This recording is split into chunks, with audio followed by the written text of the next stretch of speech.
بسم اللہ الرحمن الرحیم تبارك الذي نزل الفرقان على عبده ليكون للعالمين نذيرا۔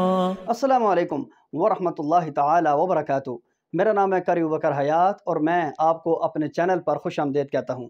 بغیر کسی تمہید کے اپنے اگلے سبق کا آغاز کرتا ہوں۔ سبق نمبر 12، آج ہمارا تجوید کا سبق نمبر 12 کا آغاز ہے اور میں آپ کو وقف کرنے کے طریقے آج بتلاؤں گا اور سمجھانے کی کوشش کروں گا۔ یاد رکھیے، ایک ہوتا ہے وقف اور ایک ہوتا ہے سکتہ۔ سکتہ کہتے ہیں آواز توڑ دینا، سانس کو جاری رکھنا۔ وقف کہتے ہیں آواز اور سانس دونوں کو توڑ دینا۔ ٹھیک ہے، مثال کے طور پر دیکھیں آواز کیسے ٹوٹے گی اور سانس کیسے جاری رہے گا۔ الحمدللہ الذی انزل علی عبدہ الکتاب ولم یجعل له عوجا قیما، یہ سکتہ ہے۔ ٹھیک ہے، یعنی کہ تیزی کے ساتھ آپ نے تھوڑی دیر کے لیے آواز کو روکنا ہے، سانس نہیں توڑنا۔ سانس توڑیں گے تو وقف۔ تھوڑی دیر کے لیے آواز کو توڑنا ہے، سانس کو جاری رکھنا ہے، تھوڑی دیر رک کے جلدی سے آپ نے آگے سے شروع کر دینا ہے۔ انزل الحمدللہ الذی انزل علی عبدہ الکتاب ولم یجعل له عوجا قیما۔ ٹھیک ہے، یہ ہے سکتہ۔ وقف آواز اور سانس دونوں کو توڑ دینا، یہ وقف کہلاتا ہے۔ وقف کا لغوی معنی ہوتا ہے رکنا۔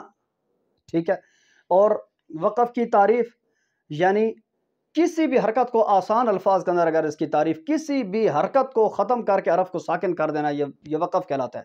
ٹھیک ہے، مثال کے طور پر حرف کے اوپر کوئی بھی حرکت ہے، زبر زیر پیش، دو زبر دو زیر دو پیش، ان کو ختم کرنا ہے تو حرف خود بخود ساکن ہو جائے گا۔ دیکھیں الرحمن، ٹھیک ہے، یہ جو نو یہ پیش ہے، نش پیش کو ختم کریں تو کیا پڑھیں گے؟ الرحمن۔ ٹھیک ہے، اس طریقے سے آپ حرکت کو ختم کریں، جو حرف کی حالت ہوگی اس حالت کو اصلی حالت کے اندر پڑھ کر آپ نے اپنی آواز اور سانس دونوں کو توڑ دینا ہے۔ لیکن بعض لوگوں کی بڑے بڑے حفاظ، ان کی عادت کیا ہوتی ہے؟ الرحمن علم القرآن خلق الانسان، یہ کیا ہے؟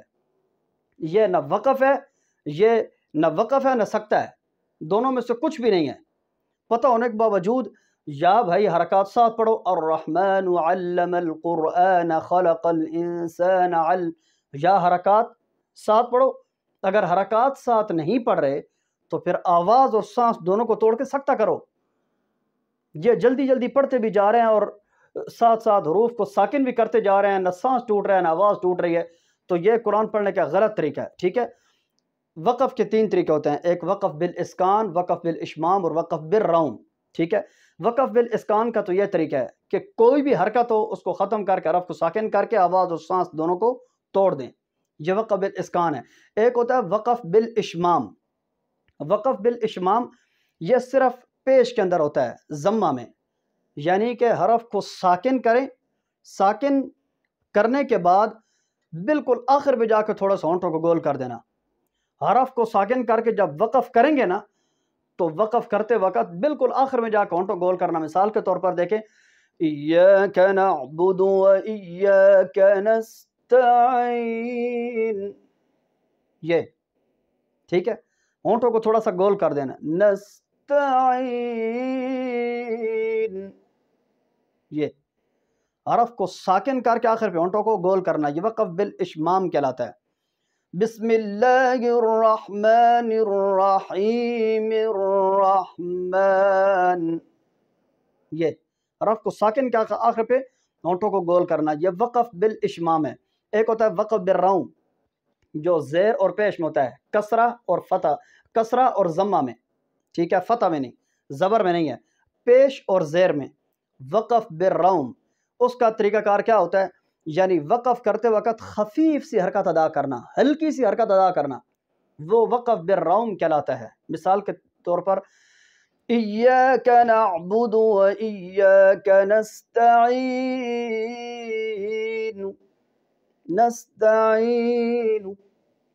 بسم اللہ الرحمن الرحیم، خفیف سی حرکت، اس کو آسانی سے اس طرح سمجھیں۔ خفیف حرکت کا مطلب یہ ہے کہ وقف کرنے کے بعد آپ اتنی ہلکی حرکت ادا کریں کہ جس کو پاس بیٹھنے والا سن سکے اور دور والوں کو آواز نہ جائے. یہ وقف بالروم ہے. ٹھیک ہے. کتنے طریقے ہو گئے؟ ایک تو سکتہ کی تعریف بتائی، آواز کو توڑ دینا، سانس کو جاری رکھنا، مثال دی ہے ساتھ. اس کے بعد وقف بالاسکان، حرف کو ساکن کر کے آواز اور سانس دونوں کو توڑ دینا. وقف بالاشمام، صرف پیش میں ہوتا ہے، یعنی وقف کرنے کے بعد آخر میں تھوڑا سا ہونٹوں کو گول کرنا. وقف بالروم، یہ زیر اور پیش کے اندر ہوتا ہے، وقف کرتے وقت خفیف سی حرکت کو ادا کرنا. ایک اشکال آخر پہ دور کرتا جاؤں. سورہ یوسف دوسرا رکوع 12واں پارہ. قالوا یا ابانا ما لک لا تأمنا، اس میں پہلا نون ساکن ہے اور دوسرا مشدد ہے. جو ساکن نون ہے نا اس کے اندر تھوڑا سا ہونٹوں کو گول کریں گے. اصل میں ہے قالوا یا ابانا ما لک لا تأمننا. ہاں، پہلا ساکن نہیں ہے، پہلا متحرک ہے. جو متحرک ہے نا اس کے اوپر آپ نے دیکھا پیش ہے، اصل میں کیا ہے؟ تأمننا. ٹھیک ہے.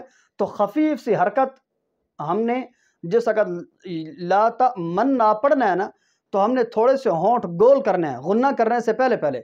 تو جیسے ہی ہم غنے کی ابتدا کریں گے تو ہونٹ گول ہونا ختم.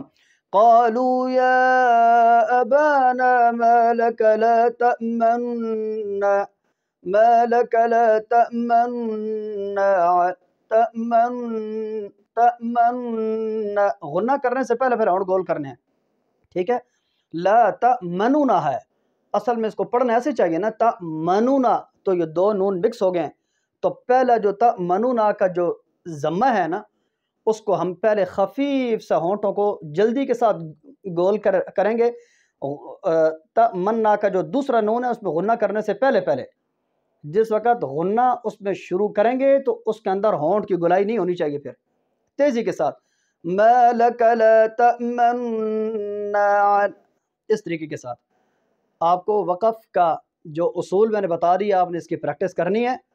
2 سے 4 بار پریکٹس کریں گے تو آپ کو اچھا خاصا تجربہ ہو جائے گا. اگر کوئی غلطی میری ہو تو میری بھی کومنٹس کے ذریعے سے آپ کو بلا جھجک اور بلا کسی وجہ کے اور بلا کسی خوف و خطر کے ہر لحاظ سے اصلاح کرنے کی اجازت ہے. اور اسی کے ساتھ اپنے بھائی قاری بکر حیات کو اجازت دیجیے.